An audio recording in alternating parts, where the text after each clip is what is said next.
Live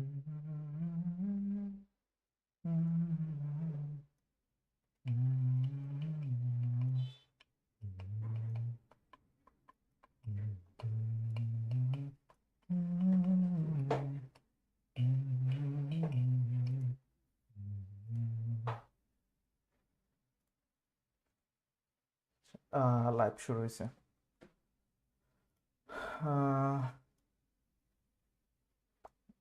hello hello hello hello hello hello hello. Comment ঠিক আছে,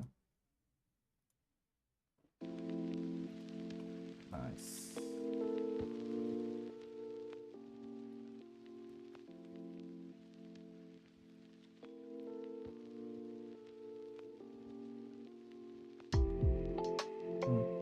sound clear.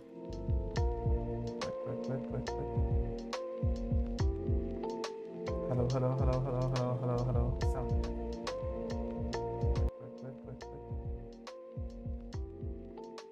Hello hello hello hello hello hello hello, sound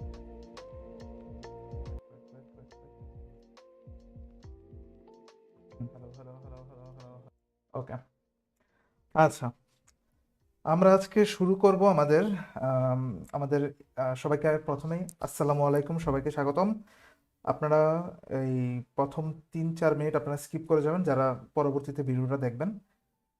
আমাদের Literary criticism নিয়ে আমাদের প্রথম যে দুইজন রাইটার আছেন, ম্যাথু আর্নল্ড এবং হচ্ছে টি.এস. এলিয়ট, তারা তাদের দুইজনের লাইভ অলরেডি করা হয়েছে আমাদের চ্যানেলে, সাইফুল ভাইয়ের চ্যানেলে।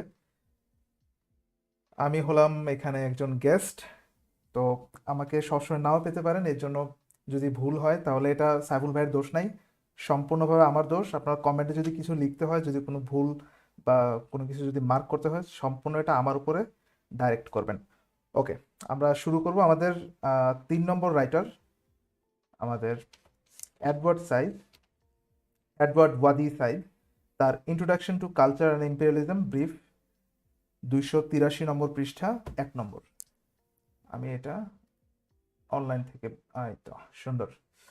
তো প্রথম প্রশ্ন, what is Orientalism and when was it published? এটা খুবই সহজ একটা উত্তর, এটা টেনে নেই।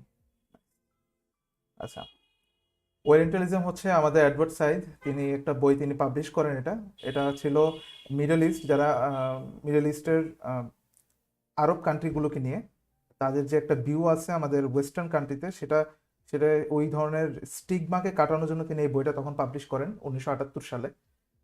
তো এই আমাদের এই প্রশ্নটা দেওয়ার সময় শুধুমাত্র এইটুকু আমাদের লিখলে আনা, যে ওরিয়েন্টালিজম হচ্ছে, wait, ওরিয়েন্টালিজম হচ্ছে critical work by Edward Said and was published in 1978, এইটুকু দিলে আনা। পরবর্তী প্রশ্ন, what was the result of Said research on culture and empire?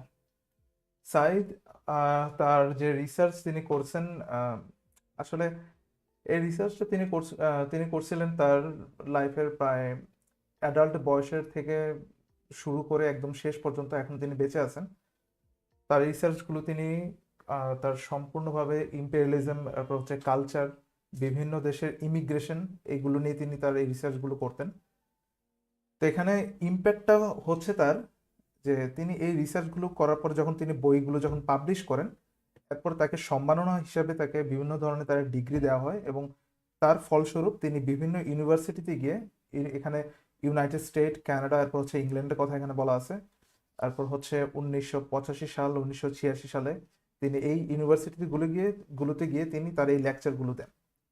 তো এটার সহজ উত্তরটা হবে, the result of science research, এটা আমাদের অলরেডি প্রশ্নের মধ্যে আছে, that he that he gave lectures, that he delivered lectures in different universities in the United States, Canada, and England during the years in 1985-1986 সালের কথাটা আপনি যদি উল্লেখ করতে চান সেটাও পারেন, আর আমাদের এগুলো শর্ট করে দেওয়া আছে সাইফুল ভাইয়ের যে ওয়েবসাইটটাতে, Try.Fulfil এর ওয়েবসাইটটাতে, এখানে খুব শর্ট করে এই লিঙ্কটা ডিসক্রিপশন বক্সে দেয়া থাকবে, আপনারা দেখে নেবেন। ওকে, 3 নম্বর প্রশ্ন, what was orientalism mainly deal with? Orientalism হচ্ছে তার যে বইটা, তিনি সর্বপ্রথম যেটা পাবলিশ করেন সেটা ছিল মিডল ইস্টের যে অ্যাফেয়ারগুলো, তাদের দেশের কালচার, দেশের চালচলন সবগুলো নিয়ে তিনি এই বইটা পাবলিশ করেন। তো খুব ছোট একটা উত্তর। এর পরবর্তী হচ্ছে 4 নম্বর, what is Robinson Crusoe about? Robinson Crusoe হচ্ছে একটা নোবেল, যেটা ড্যানিয়েল ডিফো তিনি লিখেন সেটা।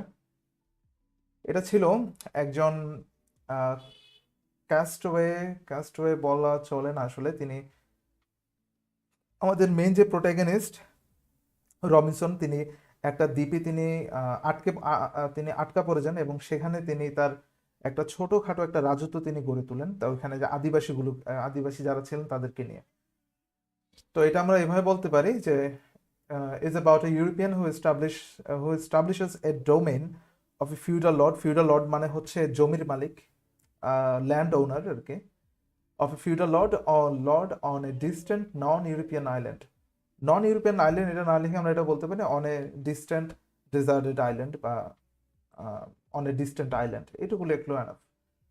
5 নম্বর প্রশ্ন, what does Said say about the recent criticism? এখানে রিসেন্ট ক্রিটিসিজম হচ্ছে, তিনি কিন্তু আমাদের মডার্ন এজের একজন ক্রিটিক।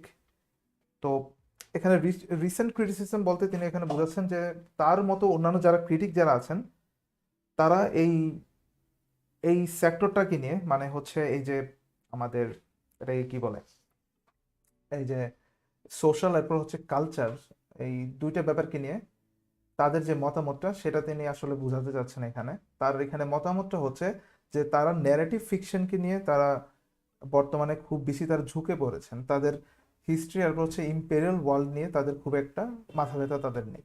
তো এখানে সহজ যে উত্তরটা হচ্ছে সবার শেষের দিকে, recent criticism has directed to narrative fiction. Narrative fiction মানে হচ্ছে নোবেল, গল্প, কবিতা ইত্যাদির মধ্যে দিয়ে তারা তাদের সমাজের খুঁটিনাটিগুলো তারা তুলে ধরেন, কিন্তু তারা রিয়েলিস্টিক ভাবে কোনো ফ্যাক্ট বা এটা কি বলে কোনো ফ্যাকচুয়াল কোনো ব্যাপার তারা উল্লেখ করে তারা সমাজের মধ্যে যে এই হিস্ট্রি আর হচ্ছে ইম্পেরিয়ালিস্টিক যে ওয়ার্ল্ডের আর হচ্ছে ক্যাপিটালিস্ট ওয়ার্ল্ডের যে ব্যাপারগুলো তারা ইগনোর করে যাচ্ছেন। এটা হচ্ছে তার মন্তব্য, অ্যাডভার্ট সাইড। ওয়েট, ভিডিওটা একটু একবার দেখে নিই। এটা হচ্ছে আমাদের লেট করে ফেললাম। আচ্ছা আচ্ছা, কতজন আছে? 9 জন। ওয়েট ওয়েট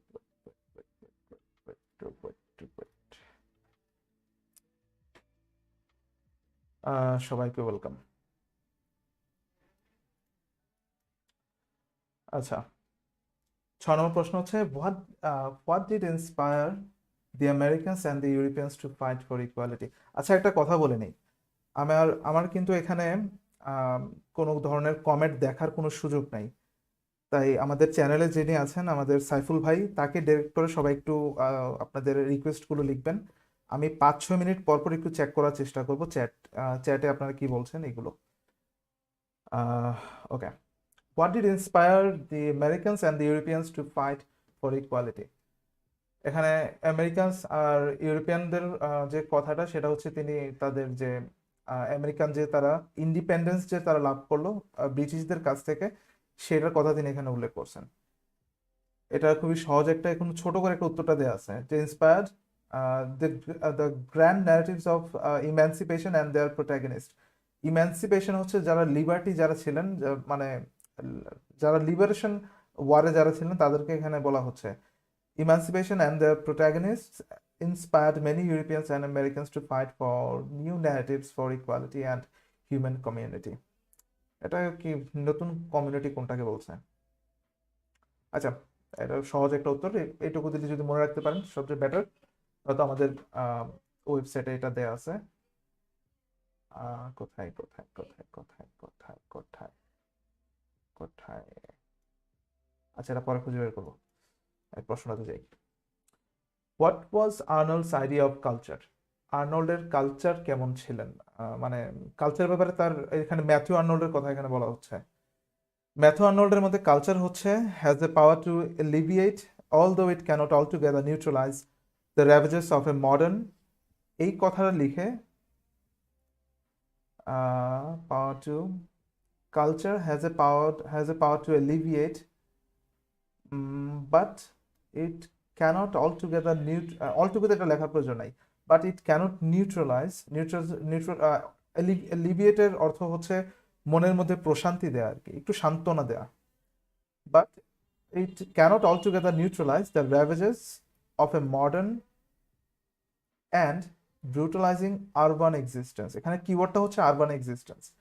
মডার্ন লাইফে একটা মানুষের জীবন যে দুর্বিষহ জীবন, সেটা কালচার আমাদের হয়তো সামান্য একটু আনন্দ দিতে পারে, যেমন আমরা বিভিন্ন সময় বিভিন্ন ওকেশনে আমরা আমরা একটা ব্যাপার দেখি যে সবাই একসাথে একটা অ্যাজ এ কমিউনিটি আমরা সবাই একটু সবার পাশাপাশি আমরা দাঁড়াই, যেমন ঈদে রমজান চলে আসছে, এই রোজার সময় দেখা যায় যে সবাই আমরা একটা অ্যাজ এ কমিউনিটি সবাই একজন একজনের পাশে আমরা দাঁড়াবো, গরিব দুঃখী সবাইকে আমরা সাহায্য করবো। বাট এই ধরনের কালচারাল ফাংশনগুলো ছাড়া আমরা দেখা যায় যে সবাই নিজেদের লাইফ নিয়ে আমরা ব্যস্ত হয়ে পড়ি, এটা এখানে বলা হচ্ছে।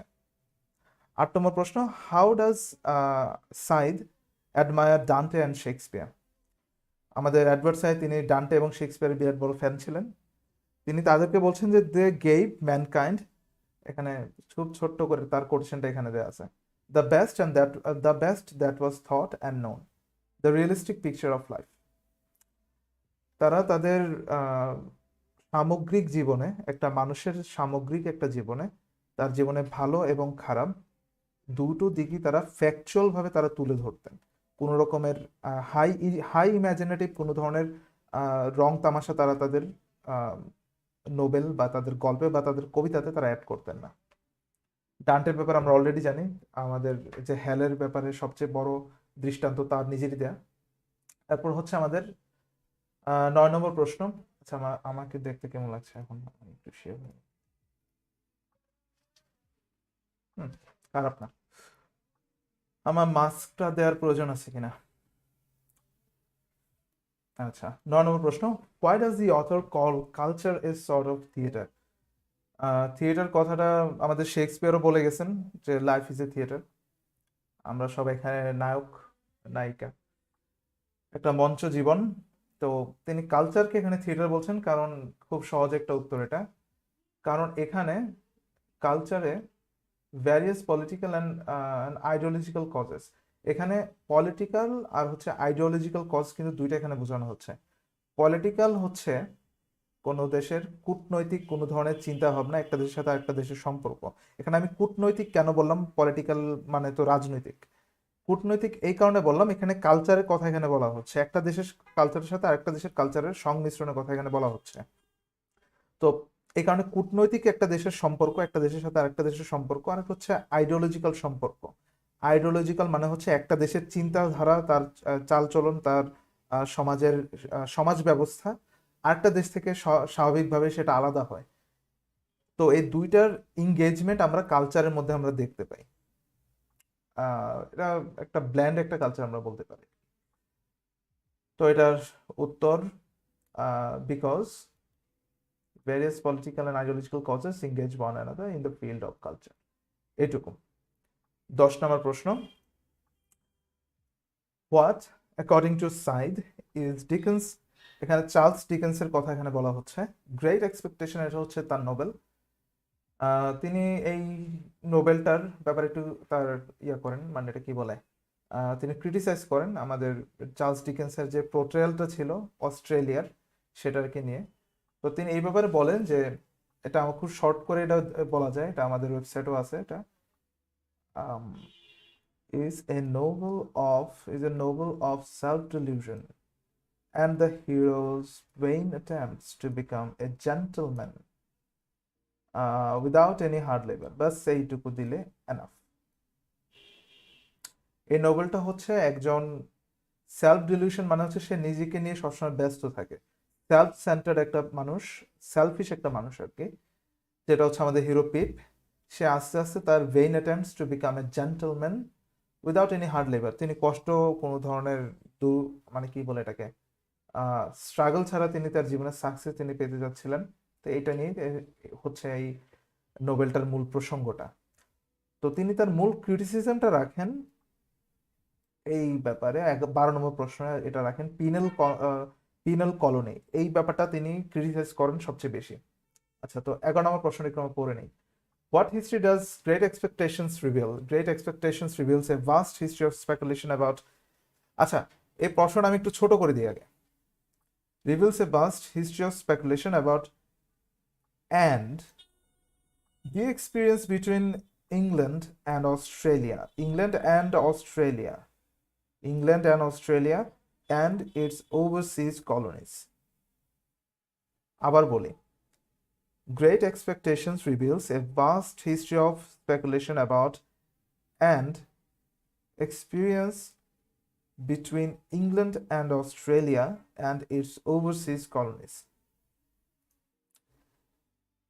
আচ্ছা, ইংল্যান্ড আর অস্ট্রেলিয়ার মধ্যে সম্পর্ক আর তাদের ওভারসিজ মানে হচ্ছে তাদের সমুদ্র পারাপারে যে অন্যান্য যতগুলো দ্বীপ আছে, দ্বীপ ছিল সে সময়, যেগুলোকে কলোনি বলা হতো, সিঙ্গেল কমিউনিটি বলা হতো, বা পিনাল কলোনি বলা হতো, সেগুলোর সাথে একটা আরেকটা সম্পর্ক হচ্ছে এখানে সেখানে জীবনযাপনের এক্সপিরিয়েন্স সেটা। 12 নম্বর প্রশ্ন, when and why was Australia established as এ, এটা কটা বাজে? 8:20 মিনিট। আচ্ছা, when and why was Australia established as a penal colony? Penal colony হচ্ছে সমাজচ্যুত একটা ক্ষুদ্র একটা সমাজ, ক্ষুদ্র একটা সমাজ গঠন ব্যবস্থা আমরা বলতে পারি, যেটা সমাজ মেন সমাজ থেকে এটা বাহিরে, মানে তাদেরকে সমাজচ্যুত করে দেওয়া হয়েছে এরকম। তো Australia was established as a penal colony in the late 18th century so that England could transport there. এটা খুব বড় একটা প্রশ্ন, এভাবে না লিখে আমরা এটা বলতে পারি যে অস্ট্রেলিয়া কেন এস্টাবলিশ করা হয়েছিল। Australia was established as a penal colony in the late 18th century. 18th century আমরা সংখ্যায় লিখে দিব, অঙ্কে লিখে দিব, এত বড় করে লেখার প্রয়োজন নাই। So that England could transport their excess population of criminals. এইটুকু দিলে এনাফ। ক্রিমিনাল মানেই ইরিডিমেবল আর হচ্ছে আনওয়ান্টেড, এই দুইটা মানে হচ্ছে এটা এক্সেস পপুলেশন অফ ক্রিমিনালস, এটুকু দিলে এনাফ। অথবা যারা দিতে চান ইরিডিমেবল আর এরপর হচ্ছে আনওয়ান্টেড, এই দুইটা আপনারা দিতে পারেন।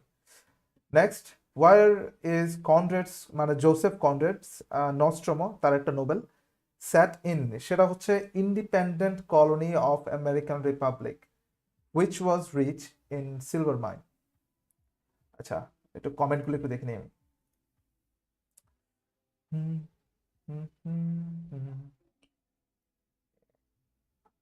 সেটা পরে খুঁজে বের করবো, প্রশ্নটা যাই। আর্নল্ডস আইডিয়া অফ কালচার, আর্নল্ডের কালচার কেমন ছিলেন, মানে কালচার ব্যাপারে তার এখানে ম্যাথু আর্নল্ডের কথা এখানে বলা হচ্ছে। ম্যাথু আর্নল্ডের মধ্যে কালচার হচ্ছে has a power to elevate although it cannot altogether neutralize the ravages of a modern Matthew Arnold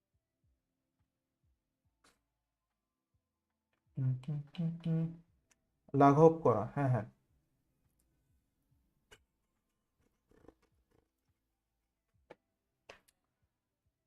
আচ্ছা, আমাদের ভিউয়ার খুবই কম। আচ্ছা, পরের পৃষ্ঠা।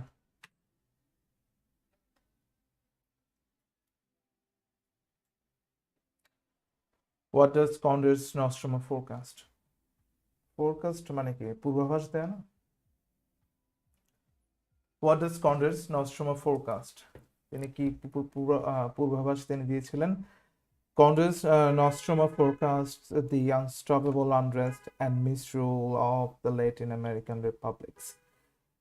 আচ্ছা, ল্যাটিন আমেরিকান রিপাবলিক বলতে এখানে তাদের যে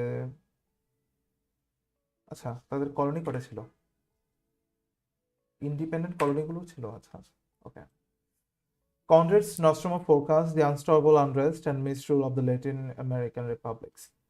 এখানে তাদের যে ক্ষমতা, এই ক্ষমতাটার কথা এখানে বলা হচ্ছে। আনস্টপেবল আর হচ্ছে মিসরুল, এই দুইটা হচ্ছে কিওয়ার্ড। আনস্টপেবল মানে হচ্ছে তাদেরকে কোনোভাবে আটকানো সম্ভব না, তারা খুবই পাওয়ারফুল। আর হচ্ছে মিসরুল মানে হচ্ছে তাদের শাসন ব্যবস্থা খুবই খারাপ। পরবর্তী প্রশ্ন 15, in what sense is Conrad a precursor of the western views of the third world? Conrad is the precursor of the Western views of the Third World because he has a tendency to deliver the non-European world either for analysis and judgment or for satisfying the exotic tastes of the Western readers. এই কথাটার মানে হচ্ছে, খুবই গুরুত্বপূর্ণ কথা, তিনি তার যে থার্ড ওয়ার্ল্ড কান্ট্রিগুলো ছিল সেগুলো একটা ভিউ বা সেগুলো একটা পোর্ট্রেট আমরা বলতে পারি, তিনি এমনভাবে প্রেজেন্ট করতেন যে প্রেজেন্টেশনটা ছিল হয় অ্যানালাইজ করার জন্য বা জাজমেন্ট করার জন্য, অথবা ওয়েস্টার্ন যারা রিডার ছিলেন, আপনাদের ভাবতে হবে একটা ব্যাপার যে তিনি কিন্তু আলটিমেটলি ছিলেন একজন রাইটার। তিনি কিন্তু একজন ক্রিটিক ছিলেন না আমাদের জোসেফ কনরেড, তিনি ছিলেন একজন রাইটার, একজন নোবেলিস্ট। তিনি যখন কোনো নোবেল যখন লিখতেন বা কোনো কিছুর ব্যাপারে লিখতেন, তখন তখন তাকে তার অডিয়েন্সের কথা তাকে তখন ভাবতে হতো। তো এই ব্যাপারটা আমাদের এডওয়ার্ড সাইড তিনি ক্রিটিসাইজ করছেন যে তিনি তার অডিয়েন্সের কথা ভেবে তিনি থার্ড ওয়ার্ল্ড কান্ট্রিগুলোকে এমনভাবে তিনি রেপ্রেজেন্ট তিনি করেছেন তার এই নস্ট্রোমো নোবেলটাতে, যেটা কিনা আমরা একটা অ্যানালিটিক পেপার আমরা বলতে পারি। অ্যানালিটিক পেপার হচ্ছে যেগুলো অ্যানালাইজ করার জন্য ব্যবহার করা হয়, অ্যানালিটিক পেপার বা জাজমেন্টের জন্য, অথবা এক্সোটিক টেস্ট। এখানে এক্সোটিক টেস্ট বলা হচ্ছে কারণ তিনি এই থার্ড ওয়ার্ল্ড কান্ট্রিগুলোর অনেক মানে না জানা অনেক বিষয় তিনি তুলে ধরতেন, যেগুলো জেনে এই যে ওয়েস্টার্ন রিডাররা তারা মনে করতে যে এটা হয়তো হতে পারে যে অনেক কি বলে এটাকে অনেক রেয়ার এলিমেন্টের একটা দেশ, যেখানে অনেক রেয়ার এলিমেন্ট পাওয়া যায়, রেয়ার পশু পাখি পাওয়া যায়, অথবা কোনো ট্রেডিং ক্ষেত্রে কোনো ধরনের গাছ বা মেডিসিনাল কোনো ধরনের কি বলে এটাকে প্রসাধনী সেখানে পাওয়া যাবে ইত্যাদি। এগুলো হচ্ছে এক্সোটিক টেস্ট। এটা সহজ যে আর ছোট উত্তরটা হচ্ছে because he has a tendency to deliver the non-European world, এটা বলার প্রয়োজন নাই, to deliver the third world either for analysis or for satisfying the exotic tastes of the western readers। খুবই ছোট উত্তর, বুঝলে। 16 নম্বর প্রশ্ন, what sort of view does Nostrum offer? Nostrum offer a profoundly unforgiving view that inspired writers like Graham Greene or V.S. Naipaul to show contempt for the Western imperialism in their fictions. আচ্ছা,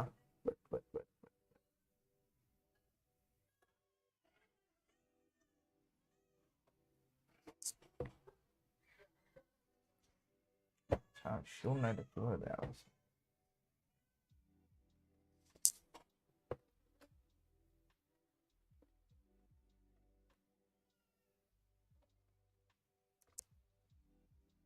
আরে খোদা। আচ্ছা,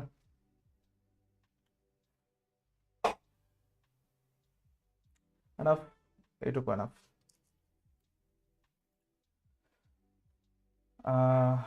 প্রশ্নটা ছিল what sort of view does Nostromo offer. আমি ব্যাকগ্রাউন্ডটা আমার গানটা লাগিয়ে দিই।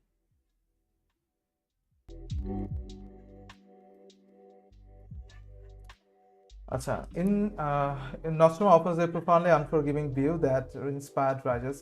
আচ্ছা, এখানে ভিউটা বলা হচ্ছে যে এই যে থার্ড ওয়ার্ল্ড কান্ট্রির যে ভিউটা সেটা এখানে বলা হচ্ছে। তিনি এই থার্ড ওয়ার্ল্ড কান্ট্রিগুলোকে সেভাবে তিনি রেপ্রেজেন্ট করেন যে এই রেপ্রেজেন্টেশনটা পরবর্তীতে বিভিন্ন রাইটারদেরকে ইন্সপায়ার করে ওয়েস্টার্ন ইম্পেরিয়ালিজমকে একটা অস্বাভাবিক একটা ব্যাপার বা নর্মালি না ভেবে তারা তাদের ফিকশনে সেটা একটা মানে এই ডে টু ডে লাইফের মতো একটা মানে স্বাভাবিক একটা ঘটনা তারা মেনে নিছেন। তখন তারা তাদের গল্পের মধ্যে, তাদের নোবেলের মধ্যে তারা এই যে ইম্পেরিয়ালিজম যে ব্যাপারটা সেটাকে তারা উল্লেখ করে দিতেন খুব সহজভাবে আমাদের এই নস্ট্রোমোর এই পোর্ট্রেয়ালের কারণে। এটার অর্থ ইংরেজিতে লিখতে গেলে হি ইন্সপায়ার্ড, এইটুকুই। ইন্সপায়ার্ড রাইটার্স, মেনি রাইটার্স, আপনার যদি নাম না লিখতে পারেন তাহলে আপনারা এইভাবে লিখবেন যে his view inspired many writers to show contempt for the Western imperialism in their fictions। আচ্ছা, 17 নম্বর হচ্ছে how does the author look upon the present world? In Side's view, the present world is neither pessimistic nor optimistic, and about this world our texts, এখানে text হচ্ছে আমাদের current world, আমাদের current সোসাইটিতে আমাদের available যতগুলো Nobel, তারপর হচ্ছে গল্প সাহিত্য যতগুলো অ্যাভেলেবেল আমাদের ফিকশন আর কি, ন্যারেটিভ ফিকশন আমরা বলতে পারি, আমাদের হাতের কাছে আছে, সেগুলোকে আমরা ইনজিনিয়াস বা বোরিং বলবো সেটা সম্পূর্ণভাবে ডিপেন্ড করে যে সেটা ইনভলভমেন্ট আছে কিনা ডিপ্লয়মেন্ট অফ পাওয়ার বা ইন্টারেস্ট, মানে সেই এই যে লেখাগুলো আমরা একটু ধরে নেই সহজভাবে, আমি একটু বুঝিয়ে নেই আগে এটা ছোট করার আগে। আমাদের সবার যত ইন্টারেস্ট যত আছে, এই ইন্টারেস্টগুলো কোনো পলিটিক্যালভাবে যদি এই ইন্টারেস্টগুলো যে কোনো বইয়ের মধ্যে যদি পাওয়া যায়, তাহলেই শুধুমাত্র ওই ধরনের টেক্সটগুলো সাকসেস লাভ করবে। এটাকে আরও সহজ বাংলায় বললে যে তেল মারা সাহিত্যগুলো ভালো সাকসেস পায়, এটাই আর কি। আপনারা যারা বুঝেন মানুষ তারা অবশ্যই বুঝে নেবেন।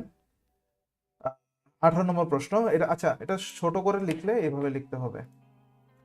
How does the author look upon the present world? তিনি প্রেজেন্ট ওয়ার্ল্ড কিভাবে বলেন যে নিদার প্যাসিমিস্টিক নর অপটিমিস্টিক, ব্যাস এইটুকু। বাকিটা হচ্ছে বোঝানোর জন্য অতিরিক্ত লেখা। পরবর্তী 18 নম্বর, what surprising changes have occurred recently in the metropolitan cities of the West? Recently, the metropolitan Europeans and Americans are confronting large numbers of non-white immigrants, immigrant populations. Populations না লিখে শুধুমাত্র immigrants এইটুকু লিখলে enough. Immigrants who ask their voices to be heard. আচ্ছা, ইউরোপে এরপর হচ্ছে আমেরিকাতে মেট্রোপলিটন যারা একটু শহরের থেকে একটু মফস্বল যারা এরিয়া আর কি, সেখানে যারা নন হোয়াইট ইমিগ্রেন্ট, যারা সেখানে সেকেন্ড জেনারেশন আমরা বলবো, সেকেন্ড জেনারেশন ইমিগ্রেন্ট যারা যারা অন্য দেশ থেকে এখানে স্থানান্তর হয়ে চলে আসছেন এসব দেশগুলোতে, তারা তাদের রাইট, হিউম্যান রাইট, সেটাই হচ্ছে voices to be heard. Ask their voices to be heard, এটা মানে হচ্ছে তাদের হিউম্যান রাইট, সেটাকে এতদিন পর্যন্ত নেগলেক্ট করা হতো, বাট রিসেন্টলি দেখা যাচ্ছে যে তাদের যে রাইটগুলো সেগুলোর ব্যাপারে মনোযোগ দেওয়া হচ্ছে, এটাই। 19 নম্বর প্রশ্ন, এটা আচ্ছা, এটা শর্টভাবে লিখলে recently the metropolitan Europeans and Americans are confronting large numbers of immigrant populations, ব্যাস এইটুকু, বাকিটা হচ্ছে অতিরিক্ত, হু এর পরে বাকিটা হচ্ছে অতিরিক্ত। 19 নম্বর প্রশ্ন, why does the author comment on the study of history of imperialism and its culture? এখানে study of the history of imperialism and it's culture, এই ব্যাপারে তিনি নিজে একজন এক্সপার্ট। তো এখানে তিনি কমেন্ট করছেন তাদেরকে নিয়ে যারা হিস্ট্রির উপরে যারা অলরেডি যারা স্টাডি করছে, এবং ইম্পেরিয়ালিজম আর হচ্ছে কালচারের উপরে যাদের স্টাডি বর্তমানে পেপার যারা পাবলিশ করেছেন। তিনি সম্পূর্ণভাবে এখানে অন্যান্য ক্রিটিকদের ব্যাপারে কমেন্ট করছেন, আমাদের মাথায় রাখা লাগবে। Why does the author comment on the study? এটা মানে হচ্ছে তিনি অন্যান্য ক্রিটিকদের উপর একটা কমেন্ট করছেন। তার এই কমেন্টটা হচ্ছে অন্যান্য ক্রিটিকরা তারা প্রোক্লেমেশনস অফ সেপারেটিস্ট আর হচ্ছে শভিনিস্ট মানে হচ্ছে দেশপ্রেমিক আর কি, discourse have reason here and there. তো ইনসাইডস ভিউ এটা দেওয়ার প্রয়োজন নাই, তিনি মনে করেন যে দ্য প্রোক্লেমেশনস অফ সেপারেটিস্ট মানে হচ্ছে যারা চিন্তা করেন যে একটা কালচারের সাথে আরেকটা কালচারে মিক্স হওয়া বাঞ্ছনীয় না, একটা কালচারের সাথে আরেকটা কালচার যেন মিক্স না হয়, সে ব্যাপারে তারা তাদের লেখাগুলো তারা লিখেন আর কি, অ্যানালাইজ তারা করেন, তাদের পেপারগুলো বা তার এসেগুলো তারা পাবলিশ করেন। এবং যারা একই সাথে দেশপ্রেমিক, যারা চিন্তা করেন যে তাদের দেশে অন্যান্য দেশের কালচার ঢুকতেই পারবে সম্পূর্ণভাবে, এটা হচ্ছে এটার এক্সট্রিম। যারা দেশপ্রেমিক তাদেরকে প্যাট্রিয়টিক আইডিয়াল বা একজন প্যাট্রিয়ট বলা হয়। আর যারা এটা একদম এক্সট্রিম পর্যায়ে যারা আছেন তাদেরকে বলা হয় শভিনিস্ট বা শভিনিজম যেটা। আর ডিসকোর্স মানে হচ্ছে আলোচনা করা, হ্যাভ রিজন হিয়ার এন্ড দেয়ার, বাস এইটুকু। পরবর্তী প্রশ্ন, হাউ অ্যাকর্ডিং টু সাইদ, কটা বাজে? 33। How, according to Said, is India projected in Kipling's scheme? How, according to Said, is India projected in Kipling's scheme? Kipling হচ্ছেন একজন রাইটার, তিনি একটা সম্ভবত একটা নোবেল লিখেন কিম এই নামে, ছোট্ট একটা নাম। তো ইন্ডিয়া এখানে প্রজেকশনের কথা বলা হচ্ছে যে মিস্টার কিপলিং তিনি তার এই নোবেলে ইন্ডিয়ার কোন ধরনের প্রজেকশন বা ইন্ডিয়ার কোন ধরনের রূপ তিনি রিপ্রেজেন্ট তিনি করেছেন। উত্তর হচ্ছে an Anglo-Indian perspective, believing that it requires a British handling to move forward for progress. তার নোবেল এরকম দেখা যাচ্ছে যে ইন্ডিয়া হচ্ছে এমন একটা দেশ যে দেশ ব্রিটিশদের সাহায্য ছাড়া এগিয়ে যেতে পারবে না। An Anglo-Indian perspective, believing that it requires a British handling to move forward for progress. পরবর্তী প্রশ্নের আগে আমি আরেকবার একটু ব্রেক নেব এবং আমাদের একটু আচ্ছা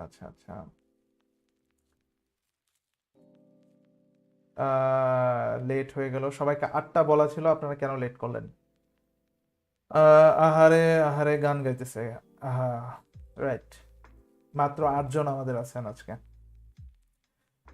সাইফুল ভাই হয়তো ভাবছিলেন আমি আসলে বেশি জন মানুষ আসবে, বাট এটা হয় নাই, সো আই এম সরি ভাই।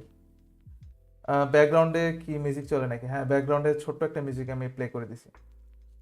20 নাম্বারটা একবার বলেন। 19 নম্বর। Why does the author comment on the study of the history of imperialism and its culture?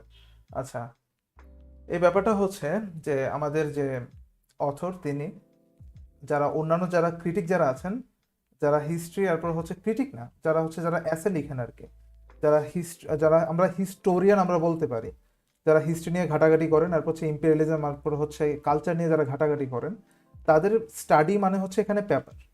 তারা যেহেতু আমরা একটা সাবজেক্ট হচ্ছে ক্রিটিসিজম, এখানে আমরা ভাবতে হবে যে প্রত্যেকটা স্টাডি এখানে যদি বলা হয় বা পেপার যদি বলা হয়, আমাদের ভাবতে হবে যেগুলো হচ্ছে পাবলিশড পেপার, যেগুলো একাডেমিক পাবলিশড, একাডেমি থেকে পাবলিশ করা হয়েছে। তো তার মতে proclamations of separatist and chauvinist discourse have risen here and there. Proclamations মানে হচ্ছে অ্যানাউন্সমেন্ট আর কি। অ্যানাউন্সমেন্ট হচ্ছে এখানে এটার মানে এটা অ্যানাউন্সমেন্ট না, যদিও এটার সমার্থক শব্দ হচ্ছে অ্যানাউন্সমেন্ট। প্রোক্লেমেশন মানে হচ্ছে তাদের এই যে একটা কালচার থেকে আরেকটা কালচার যে আলাদা, এই কারণে একটা দেশ থেকে আরেকটা কালচারের মিক্স করা যাবে না, এই ধরনের যে এটা একটা বাজে একটা চিন্তা। সর্বপ্রথম একটা বলে নেই, এডওয়ার্ড সাইদ মনে করেন যে একটা কালচারের সাথে একটা মিক্স হচ্ছে ভালো। যারা বলে যে একটা কালচারের সাথে আরেকটা কালচারে মিক্স করা যাবে না, তারা হচ্ছে খারাপ। এটা ক্লিয়ার। তো তার মতে এই যে খারাপ চিন্তার যে লোকগুলো, তাদের তাদের কি বলে এটাকে, they have reason here and there, যে তাদের এখন দেখা পাওয়া যাচ্ছে একটু বেশি বর্তমানে, যারা চিন্তা করেন যে একটা দেশের কালচারের সাথে একটা দেশের কালচার মিক্স করা যাবে না। আচ্ছা, পরবর্তী পেজে আমি চলে যাব। প্রত্যেকটা পেজের শেষে আমার কমেন্টগুলো চেক করা লাগে, সো আপনারা যদি কোনো প্রশ্ন যদি থাকে তাহলে একটু লিখে দিবেন, আমি পরবর্তীতে এটা চেক করে নিব। What is one of the main subjects of science book culture and imperialism? তার মেইন সাবজেক্ট হচ্ছে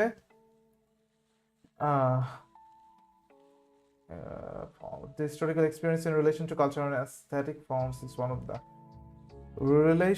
experience in relation to culture. একটা কালচারের সাথে মানুষের অভিজ্ঞতা যে জড়িয়ে আছে সেটার সম্পর্ক, আর হচ্ছে অ্যাস্থেটিক ফর্মস, আর তার হচ্ছে অ্যাস্থেটিক মানে হচ্ছে তার বাহ্যিক যে ফর্মটা, একটা কালচারের বাহ্যিক যে রূপটা, সেটা এখানে বলা হচ্ছে। Is one of the main subjects. খুবই সহজ।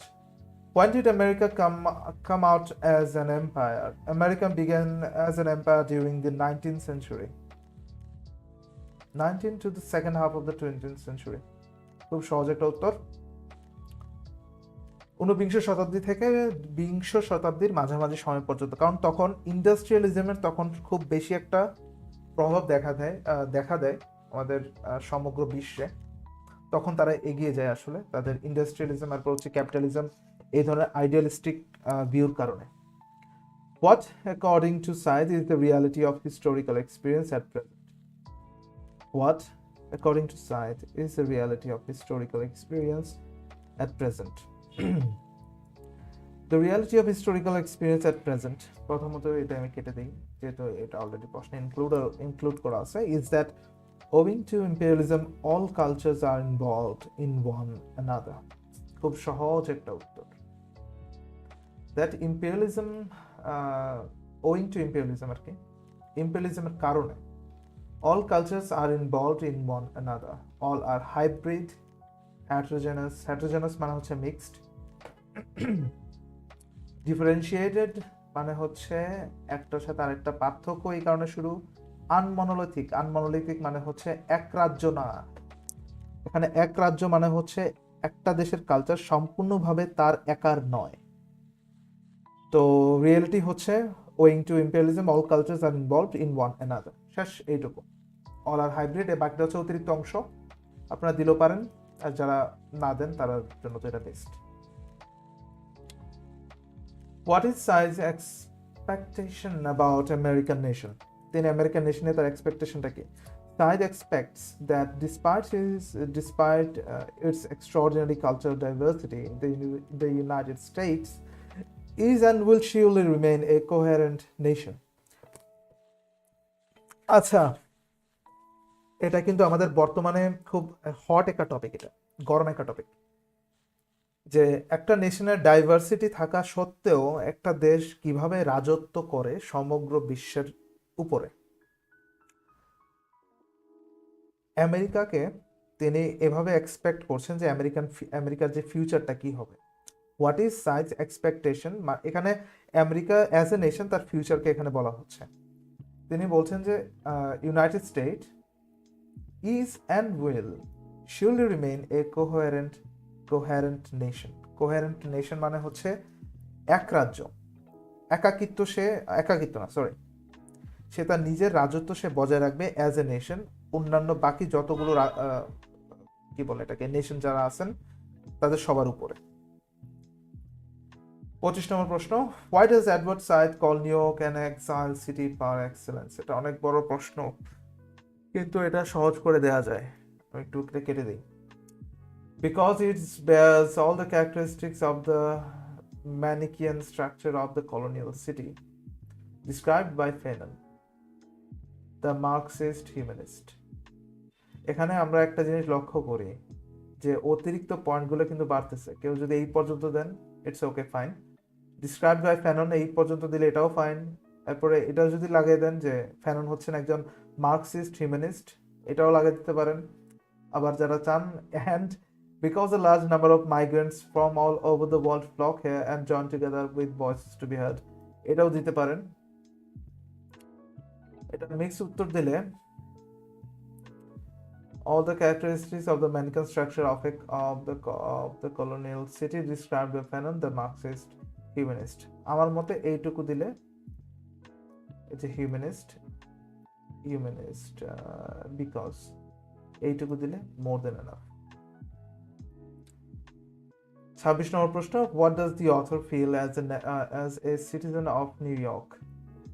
Living in New York as a citizen of America, the author feels that he belongs to more than one history and more than one group.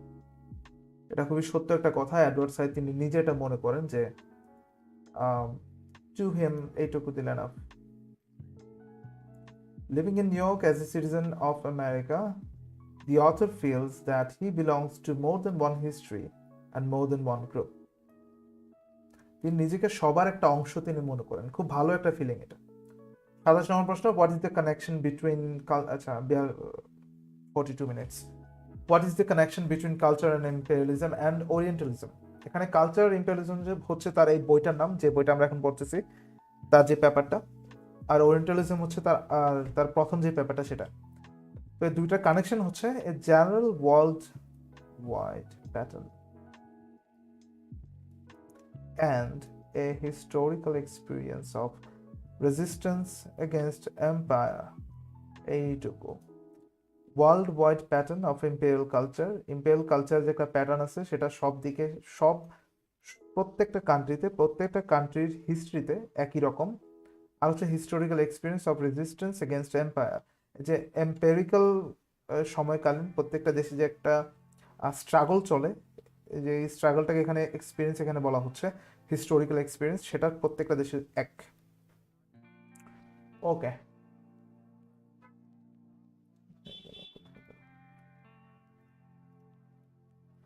এবার একটু কমেন্টগুলো পড়ি। Thank you.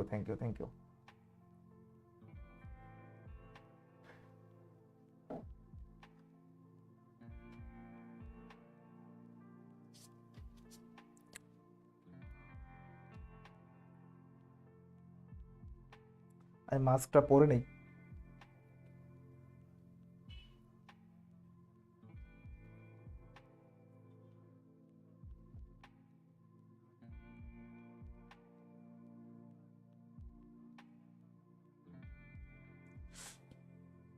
আচ্ছা, আমাদের লাল চা না দুধ চা?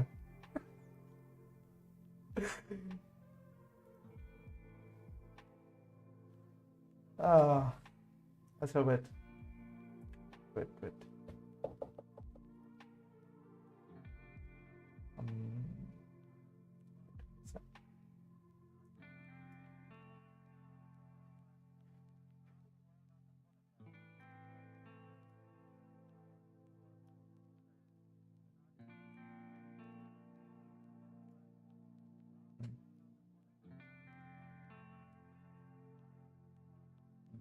ওকে, what is the author feel as a citizen of New York? এটা আমরা পড়ে ফেলছি, 27 নম্বর পড়ে ফেলছি। এখন আমরা যাব পরবর্তী পেজে। What is Orientalism? আচ্ছা, আমার মনে হয় আমরা এতক্ষণ পর্দা করি নেই, এই কারণে আমাদের ভিউয়ার নাই। আচ্ছা, আমাদের গ্রুপে কি পোস্ট করা হয়েছে লাইভের ব্যাপারে? আমাদের গ্রুপে কি পোস্ট করা হয়েছে? না না না ভাই, এটা কপিরাইট ফ্রি। আমি যেটা এখন প্লে করতেছি সেটা কপিরাইট ফ্রি। এটা আমি আমার সোর্স থেকে নিছি, সমস্যা নেই।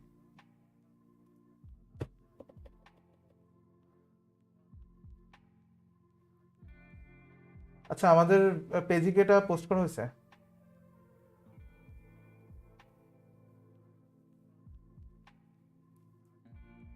ওকে ওকে, মাত্র 10 জন। ভাই, এটা আমরা ফেসবুকে কত সবচেয়ে ভালো ছিল।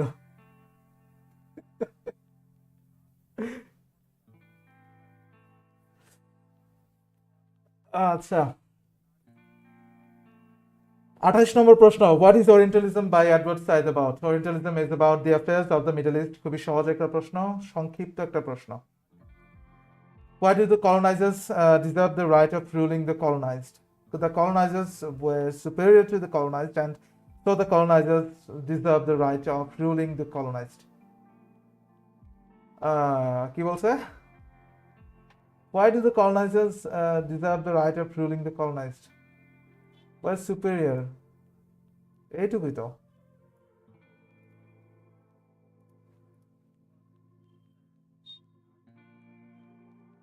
এইটুকুই, শেষ। Who according to Said are the children of decolonization and why? আচ্ছা, এই প্রশ্নটা খুব important. A new generation of scholars and critics is called by Said the children of decolonization বিকজটা আমাদের দেওয়ার প্রয়োজন নাই, এইটুকু দিলে enough. A new generation of scholars and critics,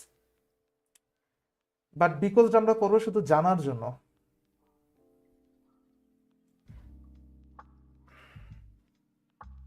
প্যাচ লেগে গেছে।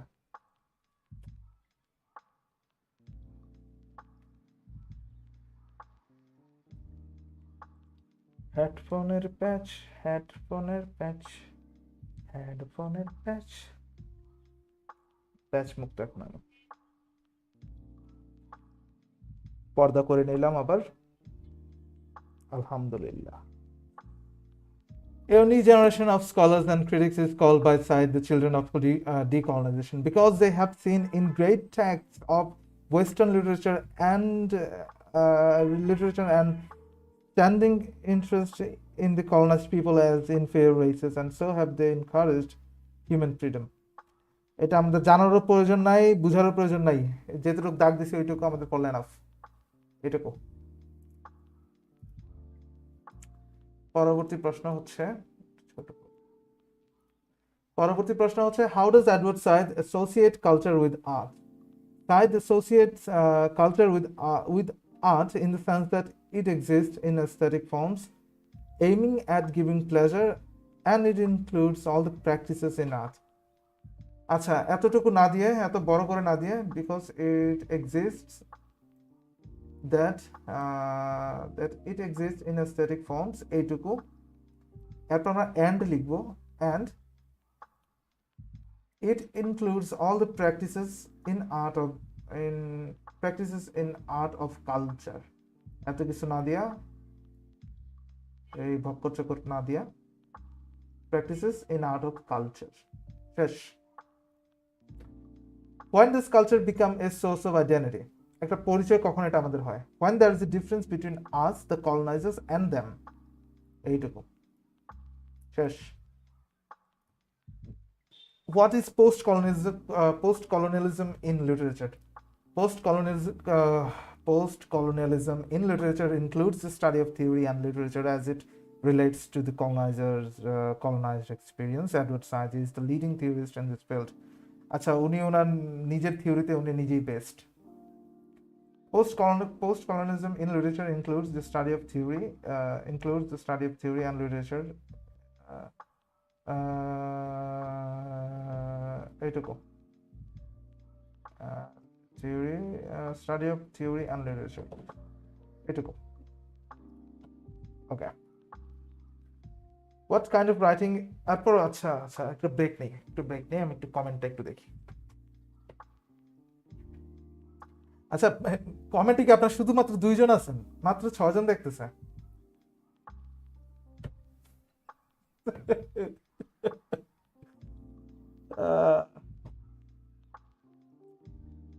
সবাইকে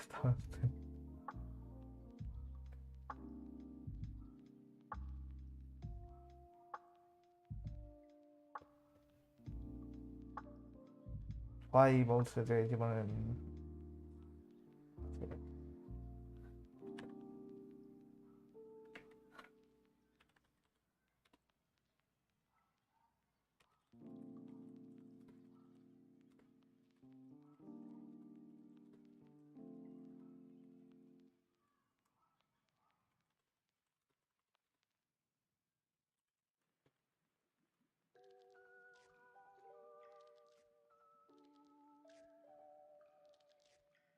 আমাদের পরবর্তী রাইটার হচ্ছেন the rise of English. What kind of writing?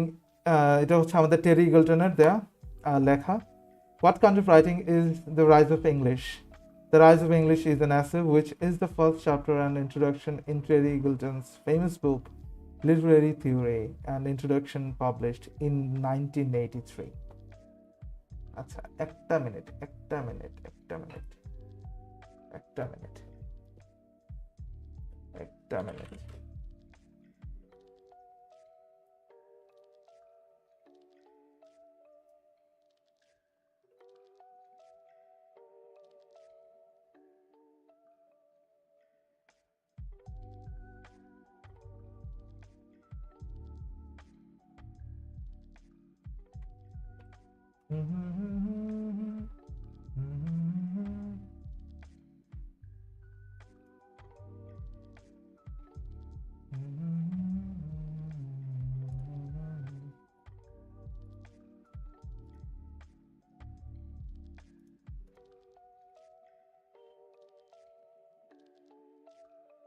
আচ্ছা, ওকে।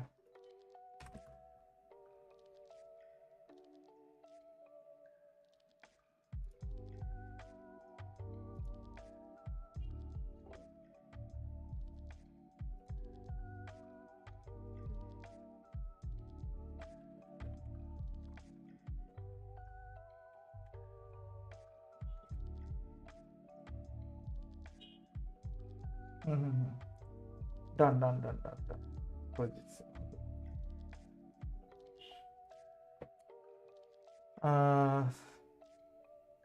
30 নাম্বার হয় বলছে, ওটার জন্য বিকজ 30 নাম্বার ওয়েট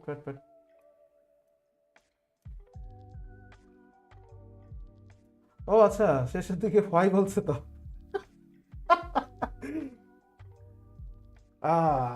ওয়াই দিবেন না আপনারা? Okay, because they have seen in great stuff এত inferior races, so they have been called. আপনারা যদি দিতে চান হোয়াই, তাহলে আমি মানা করার কে বলেন?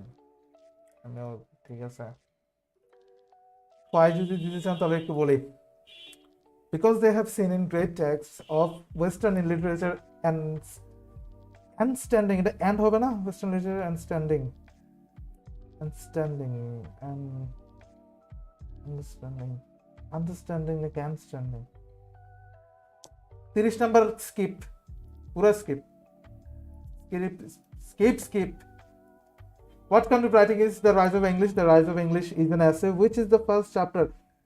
এটা হচ্ছে আমাদের টেরি ইগলটনের একটা ফেমাস একটা বই, একটা তিনি পাবলিশ করেন। বইটার নাম হচ্ছে literary theory and introduction.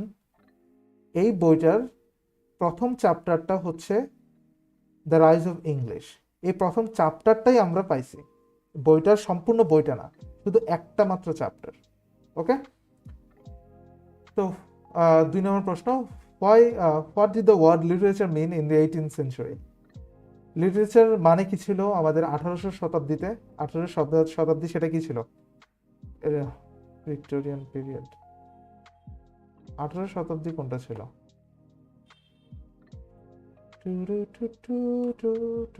In the 18th century, literature meant the whole body of valued writing in society, philosophy, history, essays, and letters.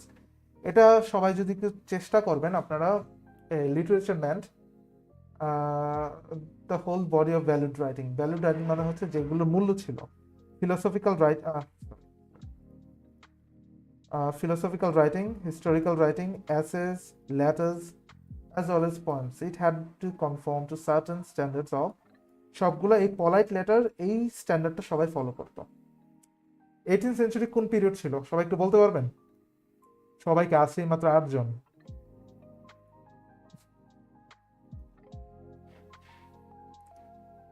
এগুলো ওয়েবসাইটে শর্ট করে দেওয়া হয়েছে, এগুলোটা অনেকে ওখান থেকে পড়ে ফেলতেছে। হ্যাঁ, সেটা ভালো যে মূল কারণটা হচ্ছে লাইভ করা, সবাই যেন পড়তে পারে সময় মতো। লাইভটা দেখাই লাগবে এরকম কোনো ধরনের কথা নেই, বাট তাদের আসার একটা প্রয়োজন ছিল, অডিয়েন্স থাকার একটা প্রয়োজন ছিল। ওকে, হয়তো আমি ভালো হোস্ট না, এই কারণে হতে পারে। থাকা ডিপ্রেসিং থট আর নিয়ে লাভ নাই, আমরা পরবর্তী প্রশ্নে চলে যাব। 3 নম্বর প্রশ্ন, what kind of writing what kind of writing was not counted as literature in the 18th century? কোন ধরনের রাইটিংকে লিটারেচার হিসেবে ধরা হতো না, সাহিত্যের অংশ বলে ধরা হতো না? সেটা হচ্ছে ড্রামা। খুব সহজ একটা উত্তর, ড্রামা, নাটক। What did the didactic literature of the 18th century include? Didactic literature হচ্ছে বাসায় বসে প্র্যাকটিস করার মতো আর কি, যেটা আমজনতারা করে থাকেন।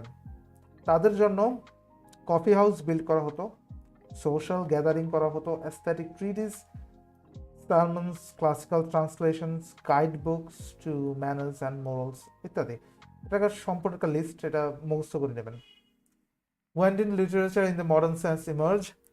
Literature in the modern sense really emerged around the 19th century, 1800 শতাব্দীর একদম শেষের দিকে, 19th century, যেটা ছিল আমাদের রোমান্টিক পিরিয়ড।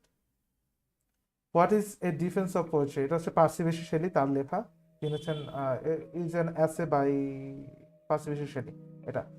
তো what did poetry signify in the romantic period? Poetry কি সিগনিফাই করতো রোমান্টিক পিরিয়ডে? It signified the concept of it signified the concept of human creativity, which was at odds with the utilitarian ideology of early industrial capitalism in England.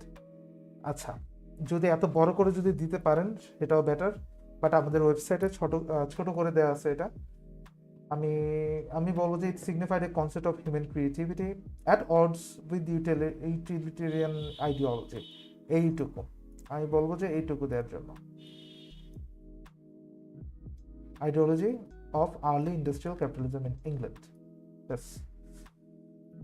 What is an apology for poetry? এটা হচ্ছে sir Philip Sydney, ওনার লেখা একটা long একটা এসে, এটা তিনি publish করেন এত সালে, 1579 থেকে 80 সাল পর্যন্ত। What kind of society did the romantics live in? তারা কোন ধরনের সোসাইটি তারা লিভ করত? What imagination was felt to be more attractive than reality? এটা কিন্তু খারাপ, আমাদের মাথা রাখা লাগবে। টেরি ইগলটনের মতে রিয়েলিটি আর হচ্ছে হার্ড ফ্যাক্ট যে কবিতাগুলোতে নাই সেগুলো হচ্ছে খারাপ। আবার ক্লিয়ার করে বলি, আমাদের টেরি ইগলটনের মতে যেসব কবিতাতে রিয়েলিটি এরপর হচ্ছে হার্ড ফ্যাক্ট লাইফের এগুলো নাই, সেগুলো হচ্ছে খারাপ। ওকে, তো তারা বাস করতেন in a society where imagination was felt to be more attractive than reality. ব্যাস এইটুকু। হুম। 10 নম্বর প্রশ্ন, how was England turned into a police state in the romantic period? England turned into a police state in the romantic period. আমার গান কি থেমে গেছে ব্যাকগ্রাউন্ডে?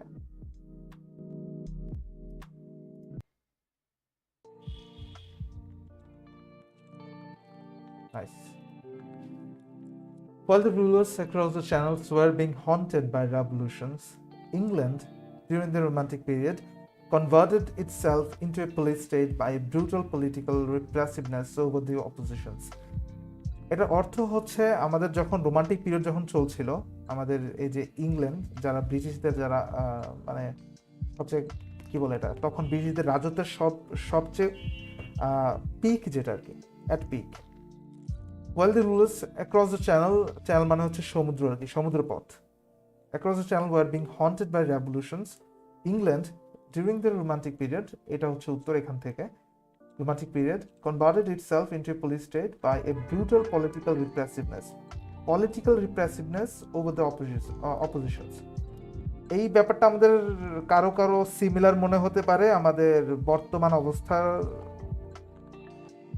যাচাই বাছাই করে, আমরা সেটা বলবো না, সেটা আমরা এই ব্যাপারে আমরা কিছুই জানি না।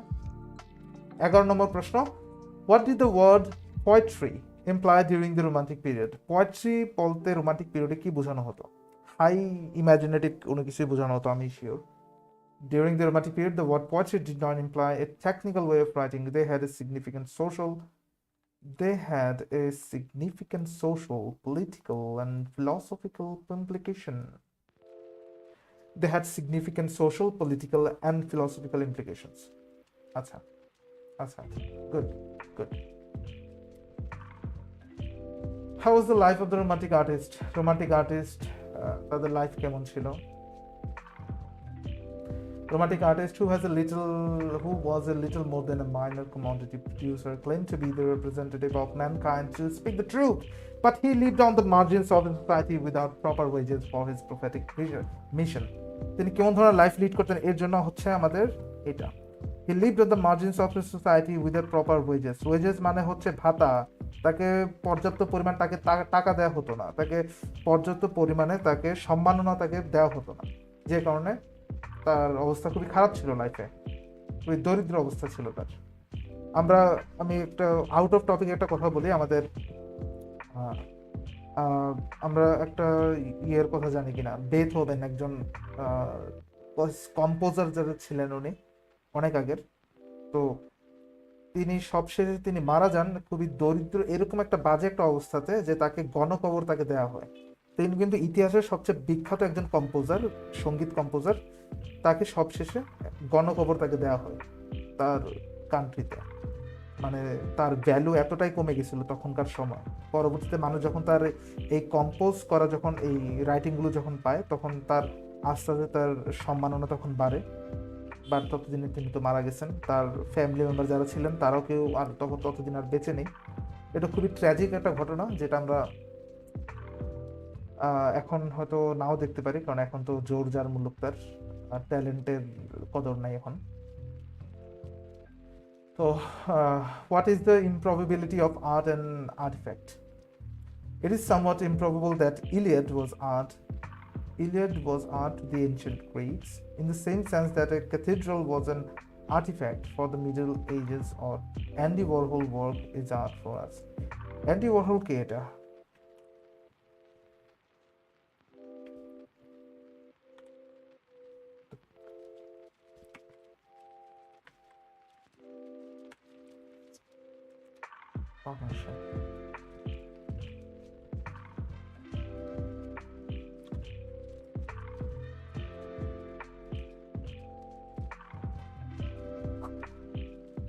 আচ্ছা, উনি প্রোডাক্ট, বিভিন্ন ধরনের প্রোডাক্টের জন্য আর্ট তৈরি করেন। হ্যাঁ, এটা আমি জানতাম না। ওকে, আমাদের ইয়ের অবস্থা কি?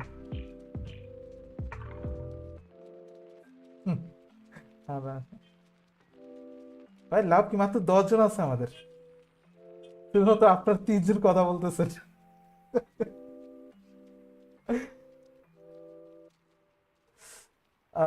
What is the effect? আচ্ছা কই কই, আচ্ছা আর্টিফ্যাক্ট মানে হচ্ছে যে, মানে যেটা আর্ট না আর কি, এটা আর্টের একদম অপোজিট। তো ইট ইজ সামওয়াট ইমপ্রবাবল দ্যাট, ইমপ্রবাবল মানে হচ্ছে, আরে ইমপ্রবাবল মানেটা কি? improbable, improbable, improbable, improbable, improbable, improbable, improbable, improbable, improbable,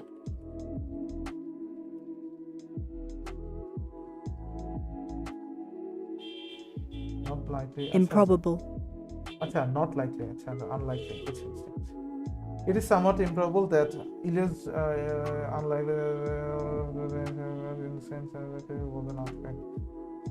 আচ্ছা আচ্ছা, এই কথার মানে হচ্ছে যে, যে সময় আর্ট তৈরি করা হয় ওই সময় সেটার কদর থাকে না, এটাই তো উত্তরটা সম্ভবত, আমি শিওর না, আমার আমার এটাই মনে হচ্ছে আসলে, যে ইট ইজ সামওয়াট আনলাইকলি, আচ্ছা it is unlikely that the Iliad was art to the ancient Greeks. Ancient গ্রিকরা ইলিয়াডকে খুব একটা কদর দিতেন না আর্ট হিসেবে, ঠিক যেমনটা ক্যাথেড্রাল হচ্ছে একটা বিখ্যাত একটা কি বলে স্থাপত্য একটা খ্রিস্টানদের, was an artefact for the Middle Ages, যেটা মিডল এজেও সেটার কোনো দাম ছিল না, বাট এখন এটা আমাদের কাছে এটার হিস্টোরিক্যাল একটা ভ্যালু আমাদের কাছে এটা আছে। আচ্ছা এই প্রশ্নটা কিভাবে দেওয়া যায় আমি শিওর না, আপনারা ছোট করে দিলে এভাবে দিতে পারেন। was art to the ancient Greeks in the sense that cathedral was an artifact for the Middle Ages, এইটুকু।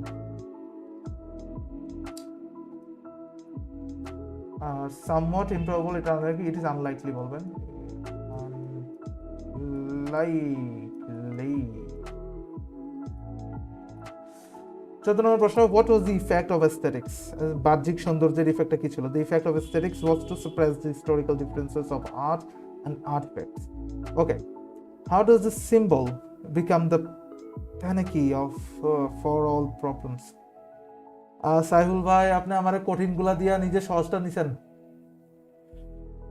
The whole set of insoluble conflicts, such as conflicts between subject and object, the universal and the particular, the sensuous and the conceptual, material and spiritual, order and spontaneity can be magically resolved with symbol, and thus it becomes the panacea for all problems. Panacea শব্দের অর্থ কি? Panacea. I'm panicking right now. Panacea. Pancreas. अरे pancreas ना, Panacea.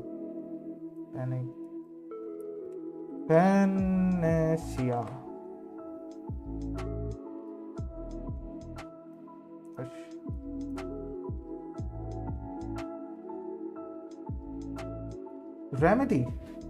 এই তাহলে এটা এভাবে লেখার দরকার কি? এই নতুন শব্দ লেখার দরকার কি তাহলে? এই যত সব ফাইজলামি। The whole set of insoluble conflicts, such as how does the symbol become the remedy for all problems? Because the whole can be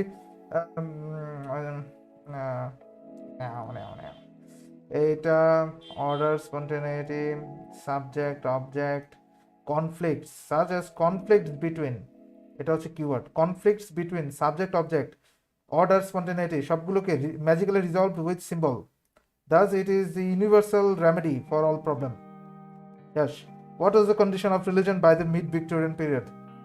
condition কেমন ছিল রিলিজনের? খুবই খারাপ অবস্থা ছিল। By the mid Victorian period religion, the traditionally reliable and the most powerful ideological form fail to win, খুব খারাপ অবস্থা ছিল বললাম না, ফেল টু উইন।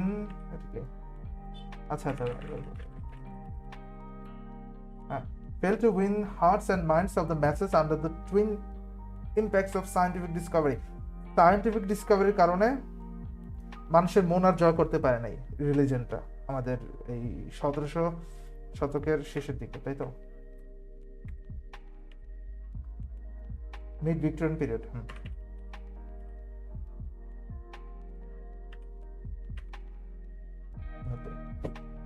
17 নম্বর প্রশ্ন, what was worrying for the Victorian ruling class? Loss of faith, এইটুকু। Loss of faith, এইটুকু দিয়ে আসবো আমি। Loss of faith. How does religion work? Like all other successful ideologies, religion works much less by explicit concepts or formulated doctrines than by image. Works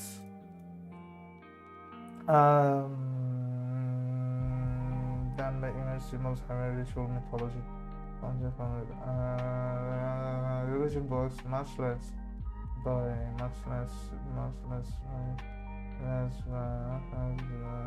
by explicit concept, formulated doctrines. এইটুকু দিলে enough. Works by explicit concepts or formulated doctrines. দেখি আমাদের অবস্থা কি। 10 জন। How does religion work? এটা পড়ে ফেলছে মাত্র, আমার মাথা ঘুরতেছে। Who commented on the sickness of England? Who commented on the sickness of England? Sickness of England কোনটা ছিল? জর্জ গর্ডন, এইটুকু। Professor of English Literature, এইটুকু। What triple function according to Professor George Gordon can literature perform? আচ্ছা, এটা একটু কঠিন। আমাদের যে লিটারেচার, তার 3টা ফাংশন আছে, যেটা আমাদের জর্জ গর্ডন মনে করেন, একজন তিনি প্রফেসর, তিনি অক্সফোর্ডের প্রফেসর। তিনি মনে করেন যে এই ফাংশনগুলো হচ্ছে to delight, to instruct, to save our souls, to heal the state. এটা তো 4টে হয়ে গেছে, এটা মিথ্যাবাদী। 21 নম্বর প্রশ্ন, how can literature inspire people for a decent living? By conveying eternal truths and beauties, and by placing in cosmic perspective the petty demands of working people. Literature can inspire them for decent living conditions, for greater control over their lives. How can literature inspire people for a decent living? Literature কিভাবে থাকে? By conveying eternal truths and beauties, and by placing the cosmic, এত কিছু দেওয়ার প্রয়োজন নাই। By conveying eternal truths and beauties,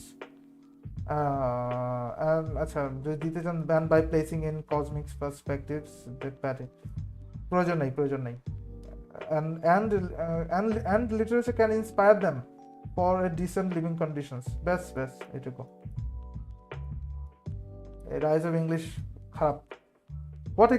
What according to Eagleton should be the motive of literature? In Eagleton's view, literature should convey timeless truths, thus distracting the masses for their immediate commitments, nurturing in them a spirit of tolerance and generosity, and so ensuring the survival of private property. Okay, should be the motive of literature. Literature উদ্দেশ্য কি হবে? Should convey timeless truths, thus distracting the immediate commitments. Truths, nurturing in them, convey timeless truths, and nurturing a spirit of tolerance and generosity. এইটুকুই। Timeless truths, spirit of tolerance, generosity. What were the purposes of cheap liberal education? Liberal education মানে হচ্ছে মানে শুধু পড়ানোর জন্য পড়া আর কি, যে এডুকেশন সিস্টেমটা। আমরা আমাদের নাম বলবো না আমি, বাট আমাদের একটা দেশে এটা এই ধরনের সিস্টেম আছে। এই দেশের ঘন ঘন ছুটি দেওয়া হয়। আমি নাম বলবো না এটা কোন দেশ, আপনারা বুঝে নেবেন। The purposes of cheap liberal education were to promote social unity. Purposes বলছে, অনেকগুলো purpose. Social unity, cultivation of sympathy, fellow feeling মনে হচ্ছে একজন মানুষের প্রতি আরেকটা মানুষের দরদ, এটা আর কি। আরেকটা হচ্ছে ইনফিউজ ন্যাশনাল প্রাইড, দেশ দেশের প্রতি গর্ব তুলে ধরা, মোরাল ভ্যালিউস তুলে ধরা, এগুলো। আমাদের কি শেষ নাকি? আরে আমাদের তো শেষ। কি সুন্দর। What were the purpose of chapel, 23-এর পরে। আচ্ছা, how does Eagleton appreciate scrutiny? Scrutiny প্রজেক্টের ব্যাপারে অনেক কিছু বলা আছে, এটা অনেক বিশাল বড় একটা ব্যাপার, বাট এখানে ছোট করে বললে, in Eagleton's view scrutiny was not only a journal but also the focus of moral and cultural crusade. এইটুকু। Not only a journal, not not only a journal, a crusade, এইটুকু। How did scrutiny redraw the map of English literature? Scrutiny recognized the subjects such as law, science, politics, philosophy, history to be existing yet, but their position had to be assessed by the touchstone of literature. Thus, scrutiny reshaped, redraw. Acha. Scrutiny, how did এখানে বলছে? Scrutiny reshaped the map of English literature. English literature.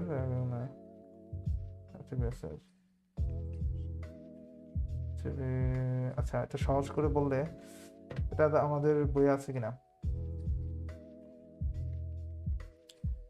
Saiful ভাই আমারে কঠিন গুলা দিয়া দিছেন আপনি।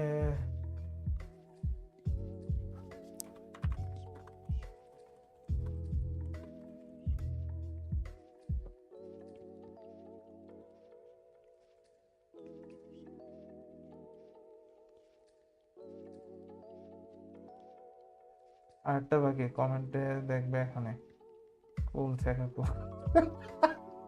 কোনটা কোনটা কোনটা? আরে ভাই এগুলো কি বলতেছেন? কোনটার কথা বলে? সাউন্ড ওরে ভাই, song off please. Wait wait wait, করি করি করি করি। সাউন্ড অফ কমেন্ট দেখছে না, একটু পরে দেখ। আমি তো নিউ কামার, তাই যুদ্ধে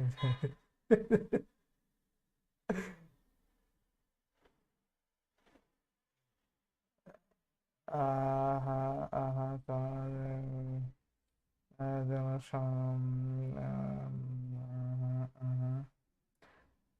কমেন্ট দেখুন। ওকে ওকে ওকে, আচ্ছা কমেন্ট কি সব?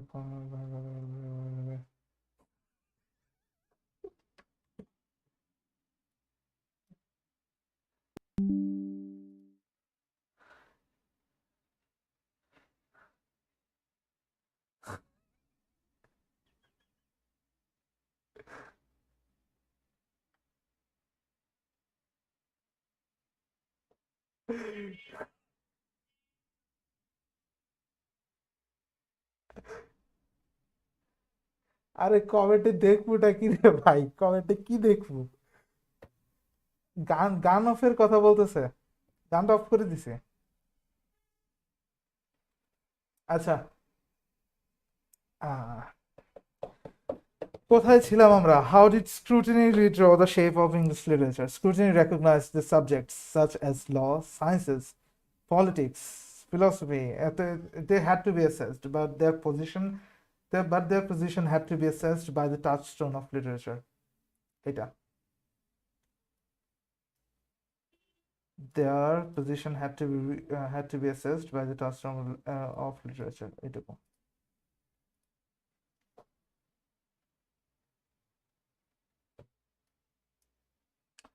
কার পজিশন? ল, সায়েন্স, পলিটিক্স, ফিলসফি ইত্যাদি। দেয়ার position had to be assessed by the touchstone of literature. Thus, এই এমিলি ব্রন্ট আবার মাঝখানে করতে গেছে। 26 নম্বর, what sarcastic remark does Eagleton make about the organic society?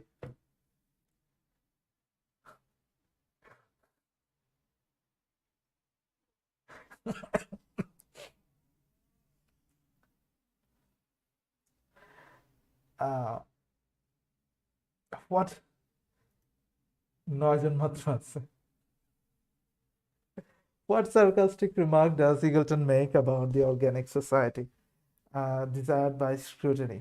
Eagleton sarcastically remarks that the organic society desired by scrutiny was unobtainable, nothing more than a lofty desire to reclaim the golden days of the past. Eagleton sarcastically remarked that the organic society desired was unobtainable because nothing more than a lofty desire. What sarcastic the organic society? আচ্ছা, scrutiny এই প্রজেক্টটার মূল উদ্দেশ্য ছিল organic একটা society build করা, ঠিক আছে, এই ধরনের সোসাইটির এক ধরনের ক্লেম করা আর কি। তো এটা নিয়ে আমাদের টেরি গিল্টন একটা সার্কাস্টিক একটা রিমার্ক করেন। এই রিমার্কটা ছিল কি, was unobtainable, nothing more than a lofty desire to reclaim the golden days of the past. এটা কি সার্কাস্টিক কমেন্ট হয়েছে? Unobtainable, nothing more than a lofty desire to reclaim the golden days of the past. আল্লাহ জানে। How does Eagleton define essential Englishness? Essential Englishness কি? As a kind of patchy bourgeois. এটা উচ্চারণ হচ্ছে bourgeois version of the upper class chauvinism modulated by, এটা আমি skip.